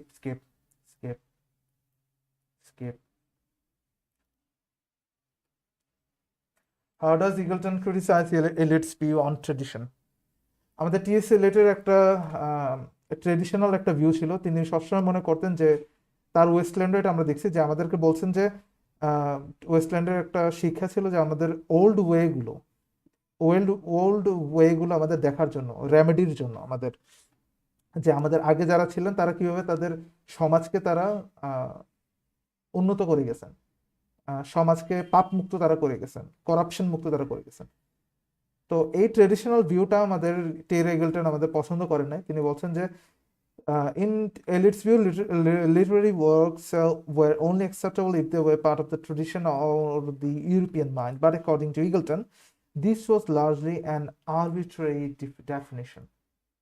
Arbitrary definition মানে হচ্ছে যেই ডেফিনেশনের কোনো ধরনের বাহ্যিক কোনো নিয়ম নাই, মানে শুধু একটা দেওয়ার জন্য একটা ডেফিনেশন একটা দিয়ে দিলাম, নামমাত্র একটা কথা বলে দিলাম। বাট এই ট্রেডিশন আর ইউরোপিয়ান মাইন্ডের যে একটা ব্যাখ্যা করা লাগবে, সেটা কোনোভাবেই দেওয়া সম্ভব না। এই কারণে তিনি বলছেন আরবিট্রারি, অ্যাবস্ট্রাক্ট, অগোছালো, বা যেটা ফিক্সড না। 29. What is Eagleton's comment on Eliot's Fisher King? Eagleton comments that Eliot's Fisher King, potent images of birth, death, resurrection, যেটা পড়ে আসছে আমাদের the ওয়েস্টল্যান্ডে, in which human beings might discover a common identity lay deep below finance capitalism. কি ক্যাপিটালিজমের ব্যাপারে কি বলছিল Elliot? এটা তো আজকে নতুন জানছে। Eagleton comments that Eliot's Fisher King, in which human beings might discover a common identity lay deep below finance capitalism. এটা স্কিপ করবো কিনা? এটা স্কিপ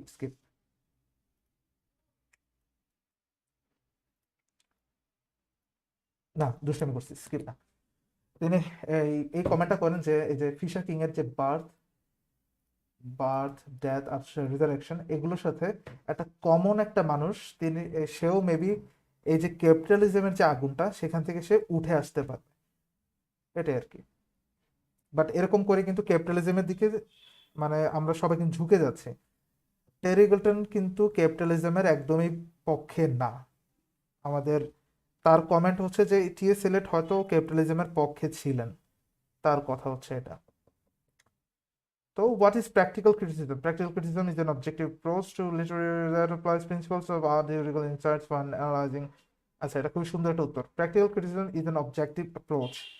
এটা একটা অ্যাপ্রোচ যেটা হচ্ছে অবজেক্টিভভাবে লিটারি ক্রিটিসিজম, অবজেক্টিভভাবে আর্ট আর হচ্ছে থিওরিটিক্যাল ইনসাইটস, এগুলোকে অ্যানালাইজ করা হয়, ইভ্যালুয়েট করা হয় particular works. Principles of art, নিয়মাবলী।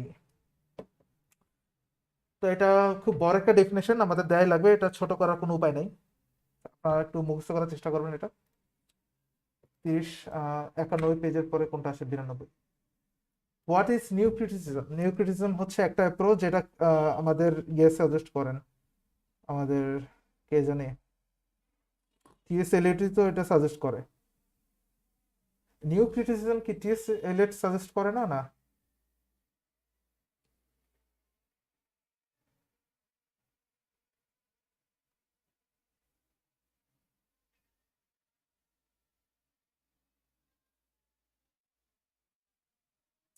ওরে ভাই, এখানে তো মার্কেটিং চালাইতেছে।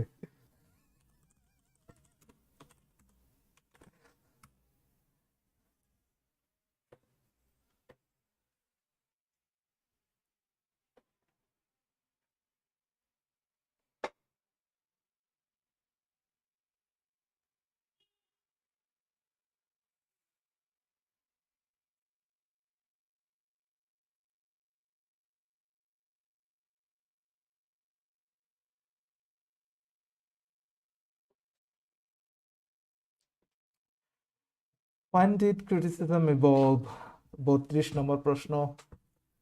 New criticism evolved in the years when literary criticism in post-World War I North America was struggling to become professionalized, acceptable as a respectable academic discipline. When did new criticism evolve? When সময়ের কথা এখানে বলছে।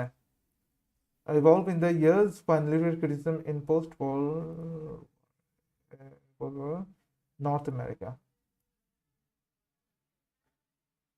North America দেওয়ার প্রয়োজন নাই তো, north America তো আমাদের এখানে কনটেক্সটের বাইরে। World War One, World War ওয়ানের পরে এই যে ক্রিটিসিজম সেটা ইভলভ হওয়া শুরু করে। What is Eagleton's view? What is Eagleton's view of new criticism? Eagleton কি মনে করেন? It's basically full blooded irrationalism. ও, with nationalism and with the right wing blood and soul politics of the, এই লাইনটা maybe আমাদের broad কোশ্চেনে আছে। হ্যাঁ, আমাদের ব্রড কোশ্চেন আছে, এটা এটা আমাদের দেয়া লাগবে, এই এই এই লেখাটা, the right wing blood soul and the politics of the Argarian movement, এটা আমাদের দেয়া লাগবে যদি ইগলটনের ভিউ আমরা যদি বলতে চাই। ফুল ব্লাডেড ইরেশনালিজম, মাঝখানে এগুলো না লিখলেও হবে, রিলিজিয়াস ডগমা এগুলো না লিখলেও হবে, বাট রাইট উইং আর পর হচ্ছে এই যে পলিটিক্স অফ দ্য আর্গেরিয়ান মুভমেন্ট, এটা লেখা লাগবে আমাদের। 34 নম্বর প্রশ্ন, what is Marxist literary criticism? Marxist literary criticism A type of historical criticism, a type of historical criticism of literature based on the economic theory of economic theory of Karl Marx. That ব্যাস এইটুকু, এইটুকু, এইটুকু, elaborate করার প্রয়োজন নাই। What kind of literary critic is Terry Eagleton? Terry Eagleton কোন ধরনের critic? Major Marxist literary critics. What are the organic societies? In Eagleton's view, organic society হচ্ছে যারা convenient means as a convenient means for belaboring the mechanized life of modern history. Such societies are just convenient, মানে myths for belaboring, convenient মানে হচ্ছে, convenient myth মানে হচ্ছে আহ আহ যেই যেই আদর্শগুলো মানুষকে, এই যে কমন ক্লাস ওয়ার্কিং ক্লাস মানুষগুলোকে ক্যাপিটালিজমের দিকে ক্যাপিটালিজমের দিকে নিয়ে যাবে আর কি, ধাক্কা দিবে তাদেরকে, সেই ধরনের আদর্শগুলো be leavening the mechanized life of modern industrial capitalism. এখানে ক্যাপিটালিজম আর হচ্ছে common class people, working class people, এটা খুবই ইম্পর্টেন্ট। তাদেরকে এমন ধরনের মিথ তাদের জীবনের মধ্যে তাদেরকে ঢুকিয়ে দেওয়া হয় যেন তারা সবসময় এই যে ইন্ডাস্ট্রিয়াল লাইফের দিকে তারা ঝুঁকে পড়ে খুব তীক্ষ্ণভাবে। What is the theme of the rise of English? The theme of the rise এখানে বানান ভুল লেখছে। এটা থিম হচ্ছে the development of English literature from the 18th century onwards under the British imperial rule. What is the meaning of the word new classical? New classical এটা আমরা সবাই জানি। It refers to the style of art and literature of the 18th century England. New classical age. New classical, এই যে আমরা classic scene translation যেটা পাই, সেটা এই যে তখন করা হয়, এনশিয়েন্ট গ্রিস এন্ড রোম। সহজ উত্তর এই তো 39। আল্লাহ, আর আর আর কয়েকটা মাত্র। What is creative imagination? Eagleton defines creative imagination as an image of non alienated labour. হ্যাঁ, স্কিপ। হোয়াট স্কিপটা। Eagleton defines creative imagination as an image of non-alienated labor, the intuitive and spiritual essence of poetic mind, which can provide a living criticism of. এটা part B নাকি রে ভাই? Rationalist ideology, creative imagine non-alienated labor, which can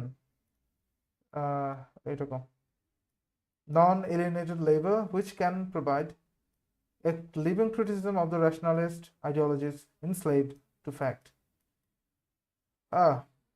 মুখস্থ.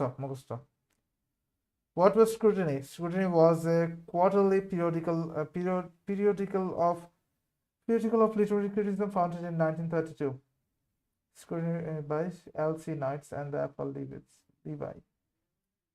1932 was founded a quarterly periodical মানে হচ্ছে একটা সংঘ, আমাদের মাথায় রাখা লাগবে, এটা একটা সংঘ, লিটারেরি ক্রিটিসিজম, বা একটা ক্লাব আমরা বলতে পারি। এই ক্লাবটা 1932 সালে এলসি নাইটস আর হচ্ছে অ্যাপার লিভাইস তারা এটা উদ্ঘাটন করেন আর কি। What is the asset the rise of English about? Development of English literature from the 18th century onwards under the British imperial rule, এটা এর আগে পড়ে আসছে। Why did English literature come into power? English literature came into power mostly because of wartime nationalism.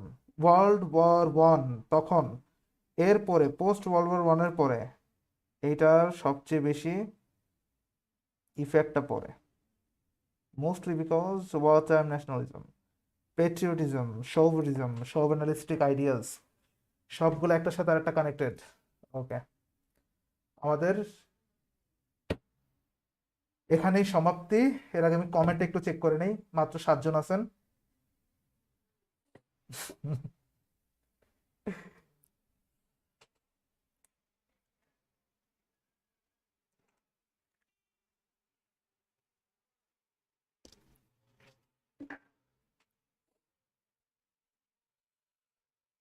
আচ্ছা, সবাইকে এতক্ষণ পর্যন্ত থাকার জন্য ধন্যবাদ। আমাদের এই চ্যানেলটা অবশ্যই সাবস্ক্রাইব করে নেবেন। আমি এখানে একজন গেস্ট একজন আজকে তো, আমার এই লাইভটার কোয়ালিটি দেখে এই চ্যানেলটার কোয়ালিটি জাজ করার প্রয়োজন নাই আপনাদের, প্লিজ এটা করবেন না। এই ইনফরমেটিভ চ্যানেলটাকে সাবস্ক্রাইব করার জন্য সবাইকে অনুরোধ রইল। এবং নেক্সট যদি আমরা লাইভ করি, আমরা করবো আমাদের ফেসবুকে, ইউটিউবে আর না। তো সবাইকে আসসালামু আলাইকুম। আবারও এতক্ষণ আমাদের থাকার জন্য ধন্যবাদ। সবাই ভালো থাকবেন আর কি, and thank you for watching.